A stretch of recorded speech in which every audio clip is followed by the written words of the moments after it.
Smiling Friends, despite only having been on the air for 2 seasons, is already one of Adult Swim's most beloved shows. And as a result of this, pretty much every single character in the Smiling Friends universe is unanimously appreciated. Yay! A Pim and Ellen adventure! Alright, well, good luck with that. However, when I asked you guys who your favorite Smiling Friends character was, much to my surprise, Pim was actually one of the least favorites. You'll see that teamwork makes the dream work. Oh my gosh. Don't look at that. Don't look at that. And so, in today's video, I will be proving you wrong by going into detail on the wacky, wonderful, and stressful life of Pim. So please, grab a snack, subscribe to the Harryfromends channel, and enjoy the video. Ever since the pilot episode of Smiling Friends back in 2019, Pim has always been the face of the Smiling Friends, both literally and metaphorically, with Pim's unbridled optimism being perfectly suited to the job of putting a smile on the faces of the most deranged and unhinged members of society. I injected my psychotic DNA into a chicken egg and let it marinate for 14 moons. In fact, Pim is so optimistic that he even guides his friend Charlie through some of the tougher moments in their missions. And this can first be seen in the pilot episode, as the boss tells Pim and Charlie that they're going to be helping out a distressed kid. So I got a call from a mom today. She's concerned about her son. Says he's been, quote, a bit mopey lately. And after this, we find out that Pim is a Minecraft YouTuber. I love kids, Charlie! I love kids! Pim, I would really not be screaming that at the top of your lungs. Okay, but in all seriousness, once we see that this kid is in fact a man with a gun to his head, Charlie, as many of us would do in this situation, declares that this is a lost cause. Look, Pim, I know it's our job to help this guy and everything, but I think this guy's a lost cause. He's obviously made up his mind.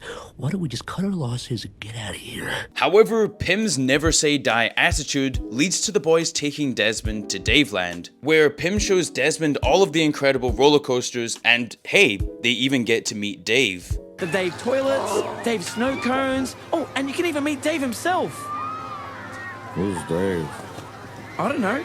He's Dave, creator of Daveland. And this dichotomy of ideals between Pim and Charlie is continued in just about every episode in the first season. In the Mr. Frog episode, Pim decides to sober Mr. Frog up, whilst Charlie gives Mr. Frog some of his uncle's sleeping pills. I gave him some of these already. Charlie, what did you give him? My uncle had some sleeping pills laying around to help him sleep at night after he rammed his car into a crowd of people. Your uncle seems to get into lots of car accidents. Yeah, he loves his cars. He loves his cars. In Shrimp's Odyssey, Pim wants to fight to get Shrimp his girlfriend back, whereas Charlie encourages Shrimp to move on and get in shape in order to attract more shrimp. Are you really gonna do this? That's the difference between you and me, Charlie. I believe in destiny! And most significantly of all, in the episode where Charlie dies and goes to hell, we see the contrast of optimism versus pessimism on full display, as Pim and Charlie get into a rather nasty argument on how they should conduct themselves on missions. Well, it was the same with Desmond, wasn't it? I had to get you motivated for that. Okay, Charlie, okay. you didn't want to do that job, and I had to get you motivated like I often have to do. Okay, yeah, really bringing stuff up from how many months ago? And honestly, I've got to side with Pim on this one, as throughout season 2, we see more of Charlie giving up on missions and leaving Pim to do all of the work, with this being seen initially in the Gwimbly episode, and then once more in the President episode, where after President Jimble soils his pants and crashes the economy, Charlie decides that he's had enough. Debate. Thank you. Pim, I can't do this anymore. I'm done. I'm bailing. All right. And despite Charlie's early departure, Pim shows his incredible spirit and manages to rally President Jimble from the brink of a landslide defeat to only losing the election by a singular vote. And if you ask me, that's pretty impressive. And this isn't even the best clutch performance from Pim, as that honor belongs to Season 2's The Magical Jewel, aka Tyler Gets Fired. You see, in this episode, we see Pim's knowledge of Spanish from the Season 1 Salty episode come into play. We can have fun on the jungle gym after you tell me what you two were doing at the time of the murder. Well, that's a nice story and all, but it doesn't really answer my question. Pim, how did you understand any of that? As the boss needs someone to accompany him to Spamtopia to retrieve a special red jewel. And once Pim and the boss arrive in Spamtopia, the deal all seems to be going as normal. Well, that is, until Pim breaks the #1 rule of Spamtopia, which of course is to never ever, ever look anyone in the eye. Did you just look into my eye? That was bad. However, just when it looks like all hope is lost for Pim and the boss, Pim breaks out into Spanish prayer, which leads to the jester who is about to conduct the execution, telling Pim that it was he who was Pim's Spanish pen pal when they were younger. I can't believe it's you, Oscar. Your letters got me through the hardest years of my life, when I hated my eye the most. And ultimately, Pim's perseverance saves both his and the boss's life, with the boss able to get his magical red jewel and save his 18-year-old son, Jason. But boy, that doesn't exactly go to plan, huh? Your manifesto. I wanted to talk to you about your manifesto. No, really, I'm not kidding. Jason's really releasing too much dust. However, all of this perseverance and optimism comes at an incredibly steep cost for Pim, as throughout the show, we see Pim getting more and more stressed out at the Smiling Friends universe, and of course, all of the pressure that he puts on himself to make other people smile.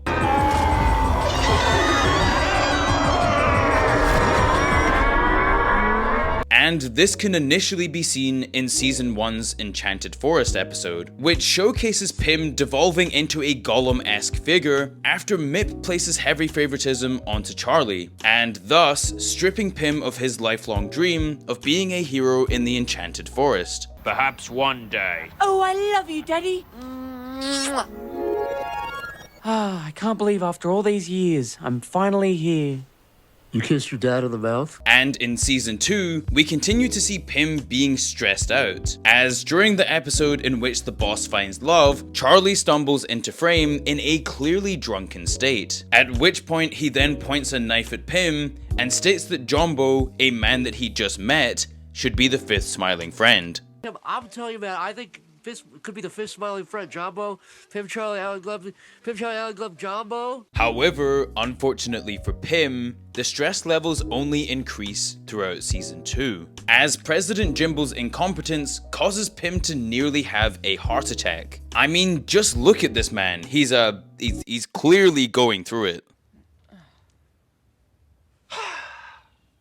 I can't do this. And I think the most tragic part about all of this is that Pim actually needs the Smiling Friends to help him more than anyone else in the show. And honestly, I wouldn't be surprised if Season 3 of Smiling Friends features an episode in which Pim completely snaps like Flanders in The Simpsons. Oh, yeah, the clown. The only one of you buffoons who doesn't make me laugh.